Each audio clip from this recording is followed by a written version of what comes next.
अस्सलाम वालेकुम। आज फिर आप लोग के सामने एक question reconstruction of partnership firm जो कि डेथ ऑफ पार्टनर का है, मैं लेके प्रेजेंट हूँ। क्वेश्चन इस तरह से है और सॉल्यूशन करेंगे हम लोग। क्वेश्चन में ध्यान देना कि टोटली डिफरेंट क्वेश्चन है। इस क्वेश्चन में सिर्फ और सिर्फ डिसीज पार्टनर के बारे में पूछा गया है, बाकी और कुछ भी नहीं पूछा गया। पहले क्वेश्चन पढ़ लेते हैं।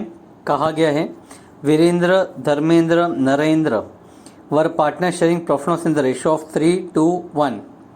तीन पार्टनर हैं, तीनों पार्टनर का रेशियो दिया है 3:1। Virendra, Dharmendra, Narendra. Their balance sheet on 31 March 19 was as follows. Balance sheet जो कि 31 मार्च की है बताई गई है। बैलेंस शीट में दिया गया liability side bank loan, creditors, bill payable, reserve fund, capital of Virendra, Dharmendra और नरेंद्र। इसी तरह से एसेट साइड में दिया है furniture, land and building, motor car, debtors, bill receivable, investment and cash. तो बैलेंस शीट जो नाम दिख रहा है इसमें से हम लोग को लाइबिलिटीज और एसेट्स सारी इंफॉर्मेशन दी गई है। Mister Virendra died on 31 August 19 and the partnership deed provided that. अब वीरेंद्र जो एक पार्टनर है उसकी डेथ हो गई है 31 अगस्त। तो ये पार्टनर जब साल शुरू हुआ था अप्रैल में, तब पार्टनरशिप फर्म में था। अप्रैल, मई, जून, जुलाई, अगस्त 5 महीने इसने पार्टनरशिप फर्म में काम किया है, तो उसको प्रॉफिट एंड लॉस सस्पेंस मिलना चाहिए। That is for 5 months.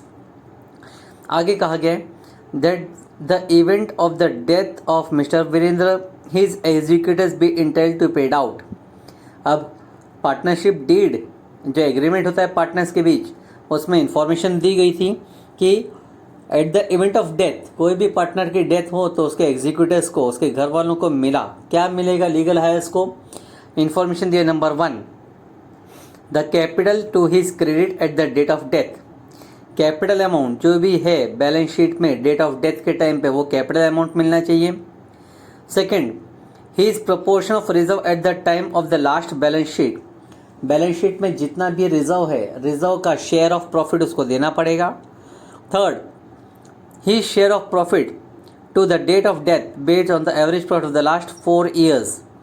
अब उसको लास्ट के 4 साल के प्रॉफिट का एवरेज निकाल के शेयर ऑफ प्रॉफिट यानी प्रॉफिट लॉस सस्पेंस भी देना पड़ेगा। Fourth, his share of goodwill should be calculated 2-year purchase of superhold of the last 4 years for the year ending 31st March which are as follow। पिछले 4 साल का profit तुमको दिया गया है 40,000, 60,000, 70,000, 30,000। और क्वेश्चन में इंफॉर्मेशन पहले कहा गया था हिज शेयर ऑफ गुडविल, उस पार्टनर को उसका शेयर ऑफ गुडविल भी देना है। लास्ट दिया mister Virendra has drawn 3,000 per month up to the date of death. Virendra ये पार्टनर ने 3,000 रुपये पर मंथ विड्रॉ किया था डेट ऑफ डेथ, यानी हर महीने 3,000 रुपये विड्रॉ किया for 5 months. There is no increase and decrease in the value of asset and liabilities. Assets और लाइबिलिटीज की वैल्यू में कोई चेंजेस नहीं है, ना इंक्रीज ना डिक्रीज। और लास्ट में कहा गया prepare mister Virendra executive account, Virendra का एग्जीक्यूटिव अकाउंट बनाएंगे। तो क्वेश्चन अगर ध्यान से आप लोग देखे होंगे तो एडजस्टमेंट जितने भी हैं, और खास करके लास्ट वाले एडजस्टमेंट में क्लियरली कहा जा रहा है देयर इज नो इंक्रीज और decrease in the value of asset and liabilities. इसलिए हम लोगों को रीवैल्यूएशन अकाउंट बनाना ही नहीं है इस क्वेश्चन में। सिर्फ हमको एक पार्टनर जो कि एग्जीक्यूट हुआ है वीरेंद्र, इसका कैपिटल अकाउंट बनाएंगे और फाइंड आउट करेंगे कि उसको एग्जीक्यूटर्स को कितना अमाउंट लोन में ट्रांसफ़र करना है। बाकी क्वेश्चन में हमको ना बैलेंस शीट पूछा गया है ना कुछ, इसलिए हम लोगों को कुछ एक्स्ट्रा काम करने की ज़रूरत नहीं है। हाँ, वर्किंग नोट करेंगे, calculation of goodwill, calculation of profit loss suspense, लेकिन रिवैल्यूएशन अकाउंट और बैलेंस शीट नहीं बनाई जाएगी। जैसा कि आप लोगों को पूरा क्वेश्चन एक्सप्लेन कर चुका हूँ, डायरेक्टली सॉल्यूशन स्टार्ट करते हैं। अब मैंने कहा आप लोगों को सिर्फ एक अकाउंट बनेगा, वीरेंद्रस कैपिटल अकाउंट, और 2 वर्किंग नोट बनेगी। उसी का फॉर्मेट ये तैयार है। ठीक है, स्टार्ट करते हैं एडजस्टमेंट वाइज। तो एडजस्टमेंट में पहले दिया गया था Virendra died on 31 August 2019। Virendra partner की डेथ हुई है 31 अगस्त 2019 को। 5 महीने का वक्त था वीरेंद्र ने पार्टनरशिप में दिया, तो उसके लिए प्रॉफिट ऑफ सस्पेंस उसको देना पड़ेगा। पहला एडजस्टमेंट है the capital to his credit at the date of death.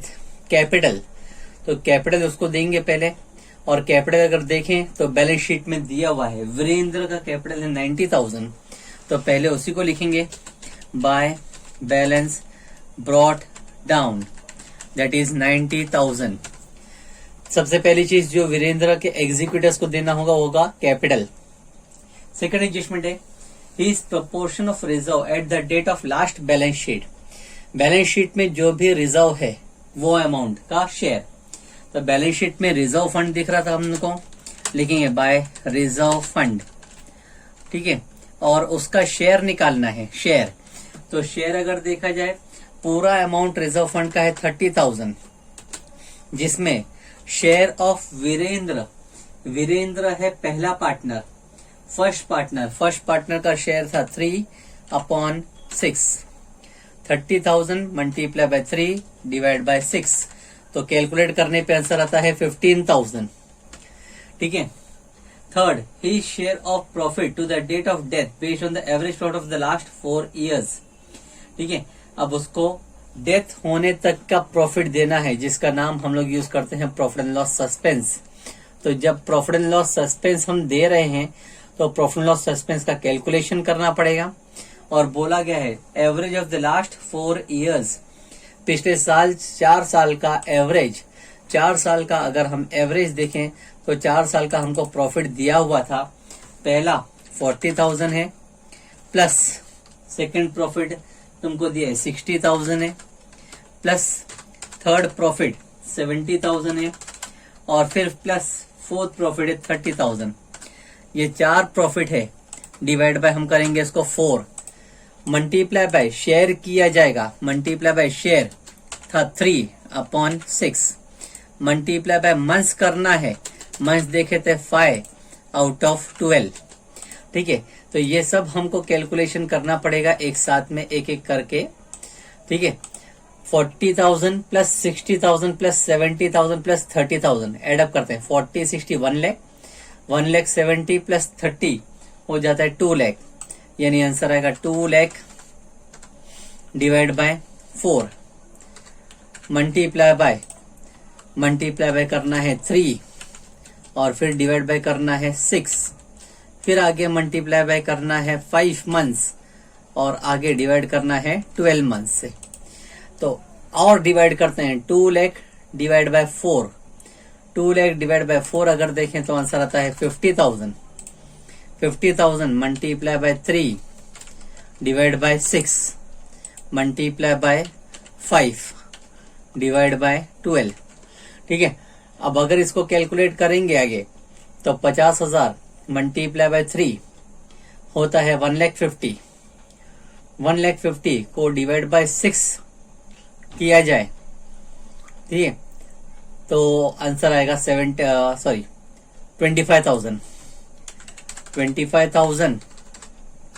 Multiply by करना है, और आगे 5 से, और डिवाइड बाय करना है 12 से। तो अब इसको 25,000 मल्टीप्लाई बाय 5 होता है 1,25,000, और 1,25,000 को डिवाइड करना है 12 से, आंसर आता है 10,416.6666। रिपीटेशन में आएगा 10,416.6666। तो हम लोग इसका राउंड फिगर करके देखते हैं तो आता है 10,417। प्रॉफिट एंड लॉस सस्पेंस का शेयर लिखा जाएगा पार्टनर के क्रेडिट में by profit and loss suspense, और अमाउंट लिखा जाएगा 10,417, ठीक है। अब fourth adjustment, share of goodwill बोला गया है। Share of goodwill to be calculate 2 year purchase, share of goodwill 2 year purchase of super profit और average profit of the last 2 years, last 4 years।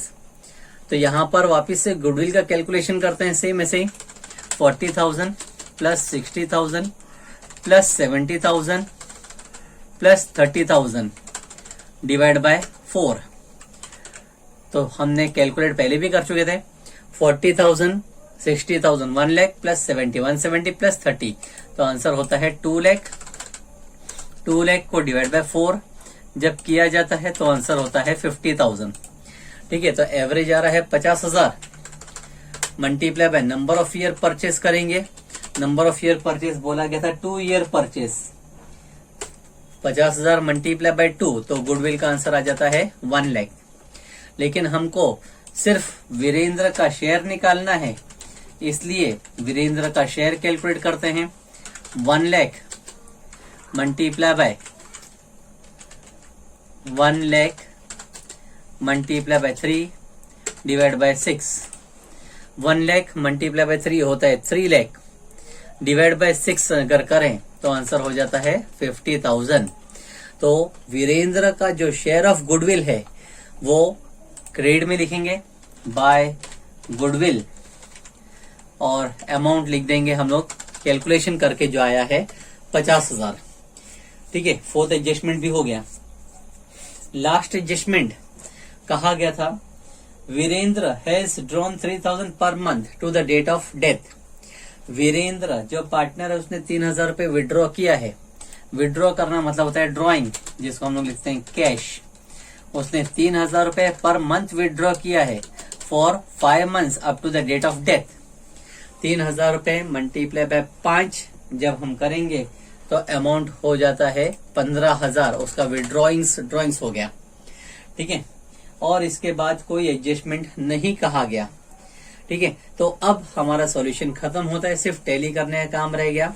Tally कर लेते हैं। 90 प्लस 15 1,05,000 प्लस 10 125, 125 प्लस 50 होता है 175,417।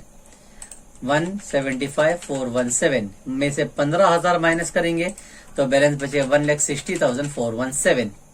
इसके सामने नाम लिखा जाए बाय एग्जीक्यूटर्स लोन अकाउंट। सिर्फ हमको इतना ही अमाउंट निकालना था, बाकी और कुछ भी कैलकुलेशन इसमें नहीं करना है। ध्यान दें, हमने यहाँ पर अकॉर्डिंग टू क्वेश्चन सॉल्यूशन किया है, जिसमें क्लियरली पूछा गया था एग्जीक्यूटर के लोन में कितना अमाउंट आएगा, तो हमने सिर्फ एग्जीक्यूटर का अमाउंट ही निकाला है। अब आप लोगों को ये चीज एक्सप्लेन करता हूं मैं कि रिवैल्यूएशन अकाउंट नहीं बनाया गया, एसेट और लायबिलिटीज को रिवाइज करने नहीं बोला था, इसलिए बैलेंस शीट बनाने का नहीं बोला है, इसलिए बैलेंस शीट भी नहीं बनाई गई है। हाँ, सेकंड इफेक्ट पास किसी भी ट्रांजैक्शन का नहीं किया गया। जैसा कि पहला इफेक्ट, पहला चीज नाम देख लेंगे बैलेंस ब्रॉट डाउन, ये होता है ओपनिंग बैलेंस जो बैलेंस शीट में है, इसका तो सेकंड इफेक्ट आता ही नहीं था। रिजर्व फंड का भी सेकंड इफेक्ट नहीं आता था। प्रॉफिट एंड लॉस सस्पेंस का अगर मैं सेकंड इफेक्ट पास करता तो बैलेंस शीट के एसेट में होता, लेकिन बैलेंस शीट इफेक्ट पास हुआ ही नहीं है, बना ही नहीं गई है। गुडविल रेस किया गया है सिर्फ एक पार्टनर का, अगर गुडविल अकाउंट बनाता तो गुडविल के डेबिट में होता, और वैसे यहाँ पे जो ड्राइंग्स किया था उसने, इसका सेकंड इफेक्ट पास होता कैश के क्रेडिट में अगर बनाते तो, लेकिन हमने कुछ चीज बनाई ही नहीं है, क्वेश्चन ने पूछा ही नहीं है, इसलिए सिर्फ एक ही एक इफेक्ट पास करके सॉल्यूशन हमने वाइंड अप कर दिया। ठीक है, इस तरह से भी क्वेश्चन बहुत बार हो चुके हैं जो कि हमारे बोर्ड में आते हैं, तो इसकी भी प्रैक्टिस आप लोग करके रखें। है सिंपल, थोड़ा सा ध्यान देके करेंगे तो आराम से कंप्लीट हो जाता है।